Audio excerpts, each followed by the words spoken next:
Hi friends, welcome to channel.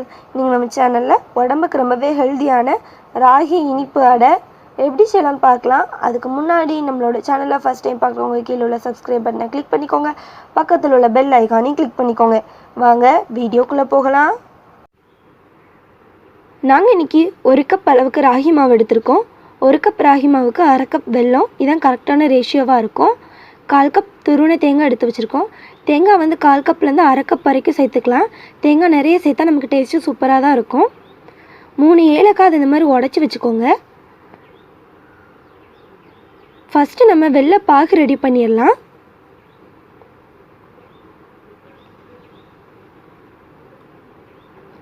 வெள்ளை பாகு ready பண்ணுறதுக்கு ஒரு பாத்திரத்தில் நம்ம எடுத்து வச்சுருக்க வெல்லம் சேர்த்துக்கோங்க. இதில் இப்போ 1/4 கப் அளவுக்கு தண்ணி சேர்த்துடலாம். தண்ணி வந்து குறைவாக சேர்த்துக்கோங்க. சேர்த்து நல்லா கலந்து விடலாம். இது வந்து கம்பி பதெல்லாம் வர வேண்டாம். வெல்லம் கரைஞ்சி அந்த பிசுபிசுப்பு தன்மை வந்தாலே போதும். இந்த மாதிரி நல்லா கலந்து விடுங்க.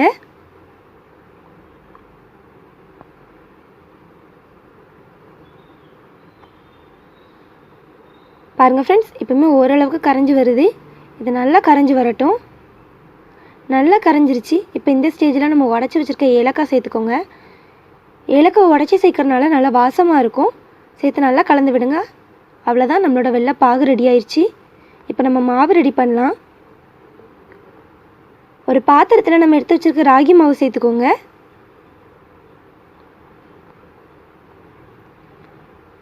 இதில் இப்போ தேங்காய் சேர்த்துடலாம். இப்போ அதை நல்லா கலந்து விடலாம். இந்த மாதிரி நல்லா கலந்து விட்டுக்கோங்க. நல்லா கலந்து விட்டாச்சு.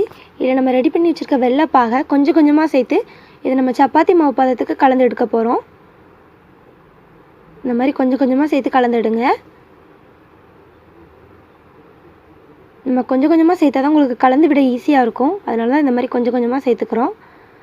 வெள்ளைப்பாகை நல்லா வடிகட்டி எடுத்து வச்சுக்கோங்க. அதை தான் யூஸ் பண்ணணும். பாருங்கள் ஃப்ரெண்ட்ஸ், இந்த மாதிரி நம்ம மாவு சூப்பராக ரெடி பண்ணி எடுத்தாச்சு.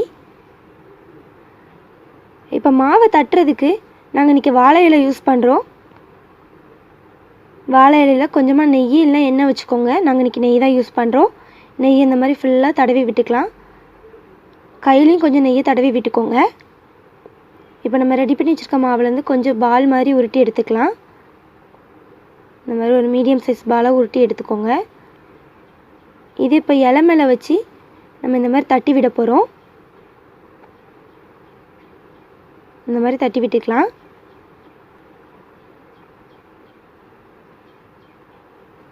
ஸ்டவ்வில் தோசைக்கல் வச்சுக்கோங்க. இது நல்லா சூடாகட்டும். தோசைக்கல் நல்லா சூடாயிடுச்சுல, நம்ம ரெடி பண்ணி வச்சுருக்க ராகி அடையை வச்சு மேலே இருக்க இலையை இந்த மாதிரி ரிமூவ் பண்ணிடுங்க. நம்ம இலை யூஸ் பண்ணுறதுனால இது ரிமூவ் பண்ணுறதுக்கு ஈஸியாக இருக்கும். இது மேலே கொஞ்சமாக நெய் சேர்த்துக்கலாம். நெய் சேர்த்தா டேஸ்ட்டு சூப்பராக இருக்கும். நீங்கள் எண்ணெய் கூட யூஸ் பண்ணலாம். இப்போ இது ஒன் சைடு நம்ம திருப்பி போடலாம்.